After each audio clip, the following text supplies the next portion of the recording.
welcome back to In the Pit with Steve. My name is Steve, and today we're checking out a band that is new to the channel, but not new to me, and that is Whitechapel. I've been a fan of Whitechapel for quite some time. I think the first time I really heard them was their song Visceral, which was off their first album. And I want to say that came out right around the time I had graduated high school, and I really enjoyed it. But I would say that for probably a lot of people that are a fan of Whitechapel, their introduction was probably their following album, This Is Exile. That one definitely kind of had a bigger push towards the, not the mainstream at the time, but, bigger metal audience in general. And they've kind of been chugging along ever since. And I would say by the time they got to their album that came out some years later called Our Endless War, they had pretty much cemented themselves as a pretty solid fixture of the community and of the scene. I remember the first time I saw them was around the time Our Endless War was coming out, and they were the headliner. I've been able to see them a couple of times, but it's been a while since the last time I saw them. I want to say it was like 2016 or 2017.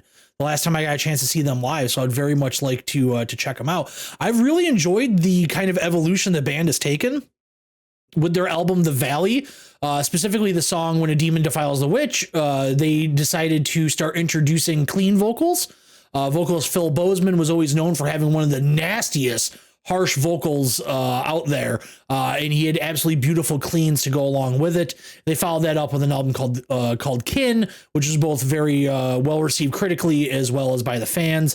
And now all I've been hearing since this song of Visceral Wretch got announced and released was that this is a big throwback. This sounds more like their original material.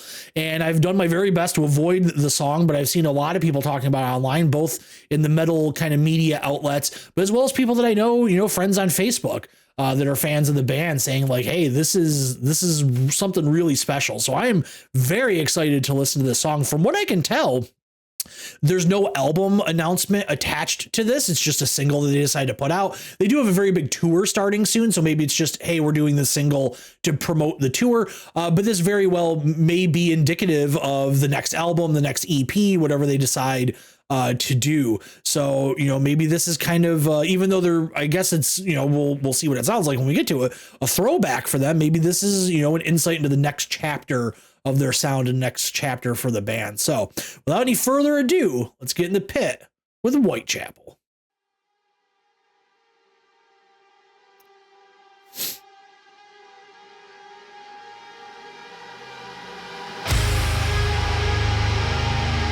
Ooh, we're in a cave.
All right, let's pause there real quick. Those 16th notes on the ride to start things by the drummer. Oof, that's a nice choice. Oh, it sounded so nice.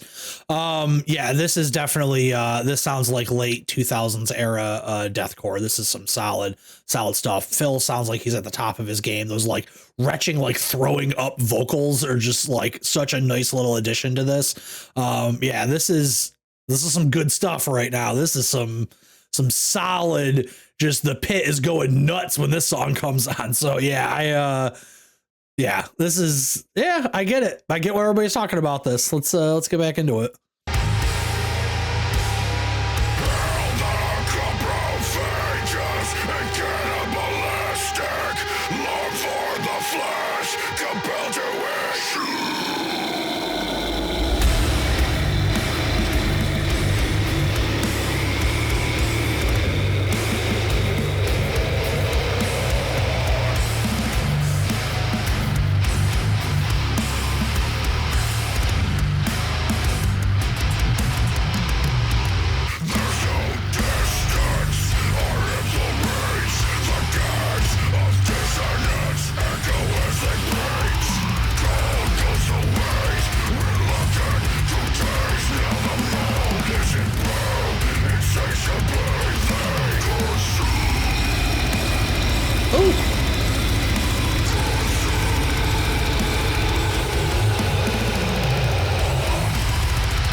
Yeah.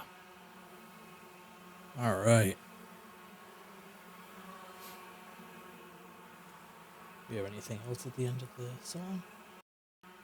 Some credits. Yeah.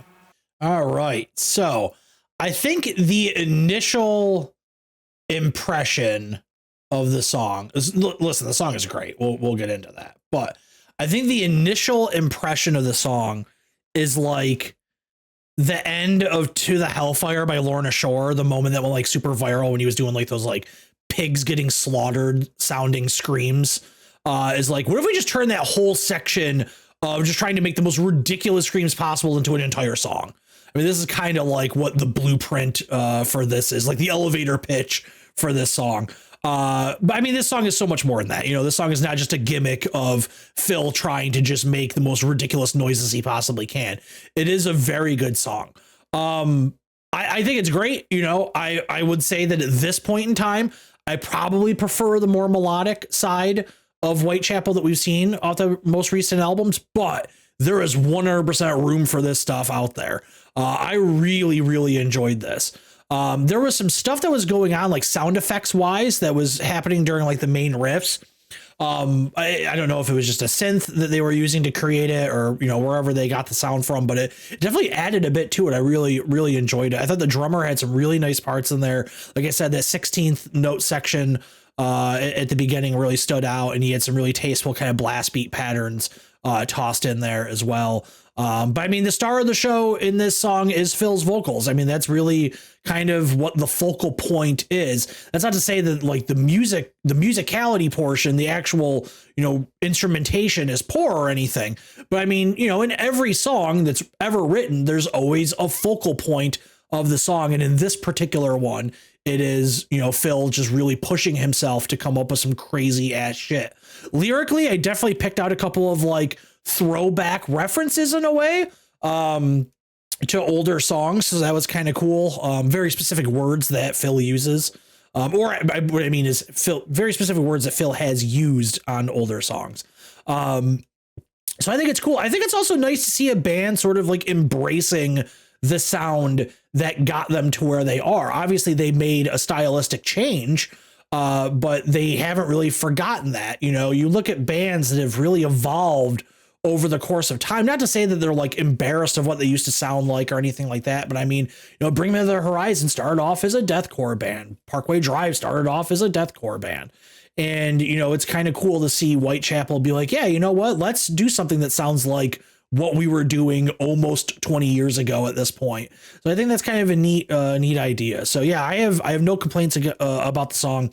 I thoroughly enjoyed it. So we'll be back in just a moment to wrap things up.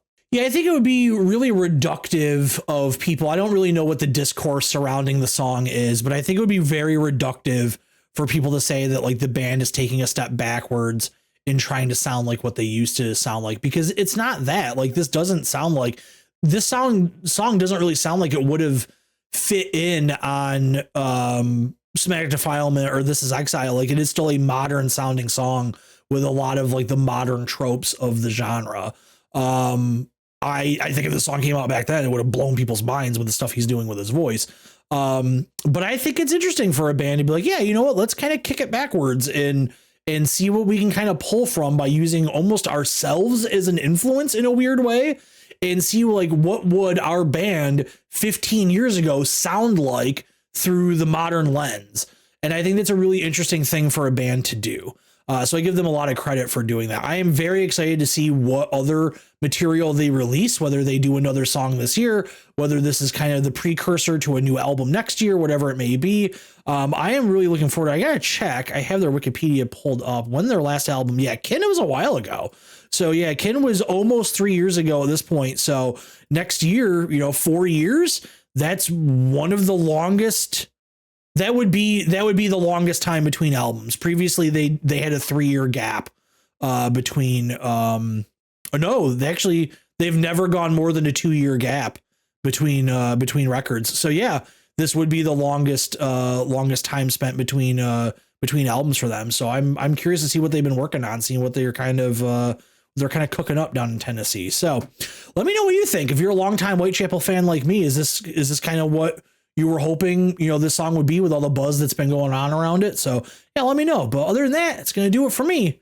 We'll see you again real soon.